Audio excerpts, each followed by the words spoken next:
Honorable Minister and Honorable Members of Parliament and colleagues, is that today's engagement is about bringing you up to speed of what is happening in the sector, so that we find ways of how we can move together as a sector, because we are serving the young people. To get to know the different members of Parliament, to get to interact with the Minister and other colleagues, so that we see how we can continue moving forward. We have the youth members of Parliament, we have the Youth Minister, we have the National Youth Council, we have the youth organizations that are supporting young people.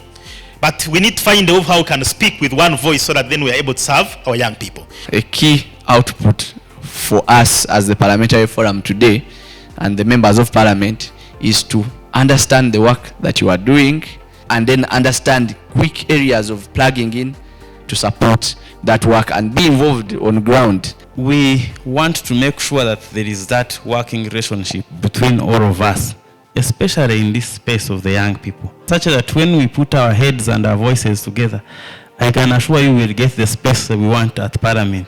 I want to assure you one thing. This is one of the most active group that you've gotten. When we truly work with them, I'm sure we shall get the best out of them. We have a lot of hope in you, able members of Parliament, and I want to assure you, we are here to work with you. Just know, banovamwe. Members of Parliament can support us CSOs, but also the youth organizations, through advocacy, resource mobilization, legislative action, and constituency level mentorship.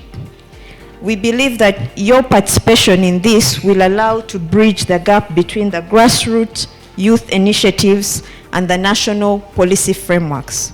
The National Youth Manifesto is our core legislative document through which we are engaging the youth members of Parliament, because it's an agenda that we've developed consultatively and across the country. So we are open because we are supporting your work.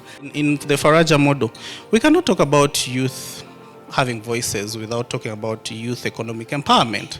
For the youth MPs, one of the key things we do understand, the constituencies are big and the expectations are high in terms of money. How can we work with you to lessen the burden, but most importantly, to make your engagements with the community more affordable? So at this point, let me invite the African Youth Development Link.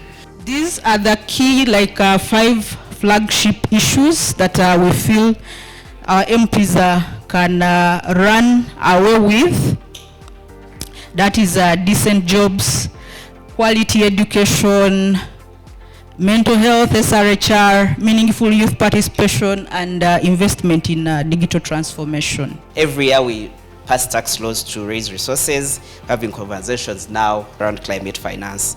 And I think this is also where we will have, or we expect our legislators to work with us. Besides legislation, I think there's also the role of accountability. And of course, this is where we will be coming to say that these are resources mobilized, allocated, but also we want to see the value for money when it comes to youth programs. If we have been able to push for the reservation scheme under the PPDA guidelines, where we have a percentage reservation of how much young people, women, and people with disabilities at both national and local level can be reserved for under the procurement guidelines, how we're following through some of these actions to make sure that our young people are prepared. The argument is that our young people are not prepared.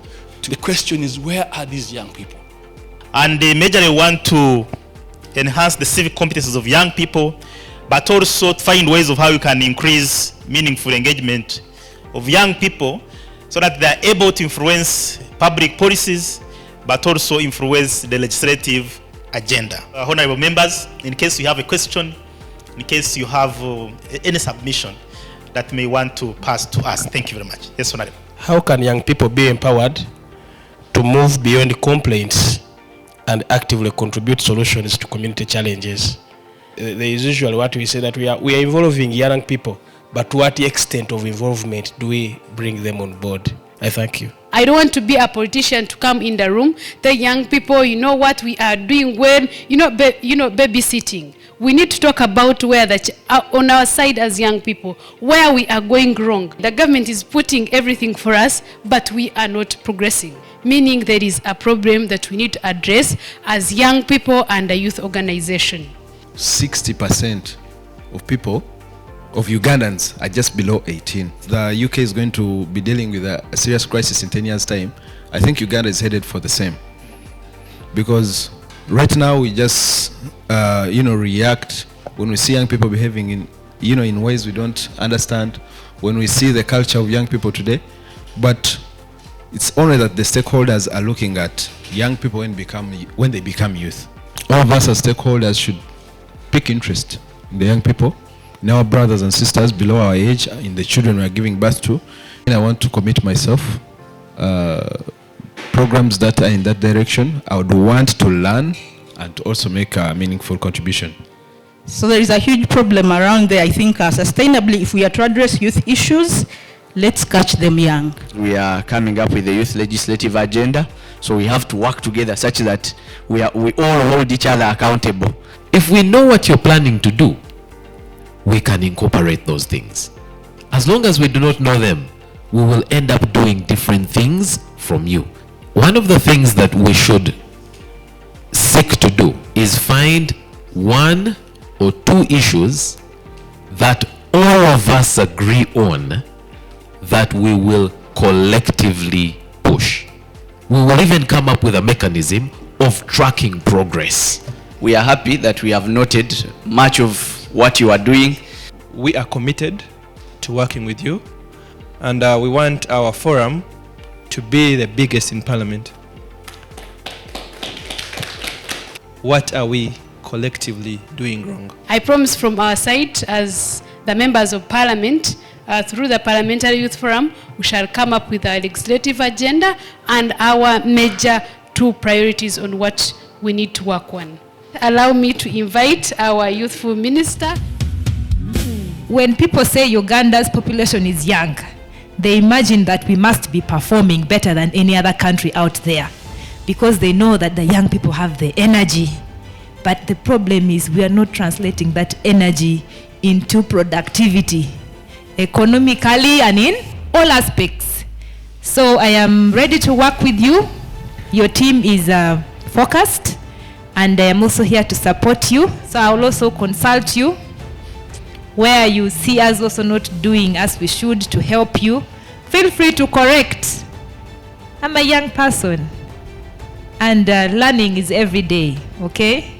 So I want us to work together to liberate our young people.